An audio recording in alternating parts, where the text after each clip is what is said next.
কিছু অসাধু লোক আছে, জ্বালানির জন্য তারা গাছ কেটে নেয়, তখন দেখা যায় গাছটা মরে যায়। জলবায়ুর পরিবর্তনে উপকূলীয় অঞ্চলে অনেক গাছ মারা যায়, কারণ বন বিভাগের এগুলো দেখা উচিত যে আসলে কেন গাছগুলো মারা যাচ্ছে। নিম্ন অঞ্চলের মানুষ বন্যা এই গাছ রক্ষা করে, কিন্তু যদি বন্যা আসে তাহলে এই গাছগুলো মারা গেলে আমরা এই এলাকায় যারা আছি তারা এই বন্যার পানিতে বা এই তুরে আমরা ভেসে যাব। জলবায়ুর পরিবর্তন কারণে গাছগুলা মরে যাচ্ছে, এখানে জল পাওয়া যাচ্ছে না তেমন একটা। গাছগুলো আসলে মরে যাচ্ছে, কিছু অসাধু লোক আছে, তারা ডাল কেটে নেয়, তাদের যে ইয়ার জন্য, জ্বালানির জন্য তারা গাছ কেটে নেয়।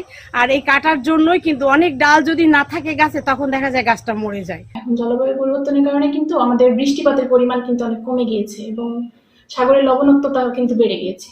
এটা কিন্তু গাছ মারা যাওয়ার একটা অন্যতম কারণ। আর এই উপকূলে প্রাকৃতিক দুর্যোগ আছে, এটা আমরা সবাই জানি, সাইক্লোন বা বিভিন্ন ঝড় জলোচ্ছ্বাস এটা নিয়মিত আঘাত হানে, যার কারণে কিন্তু কিছু গাছ মারা যায়।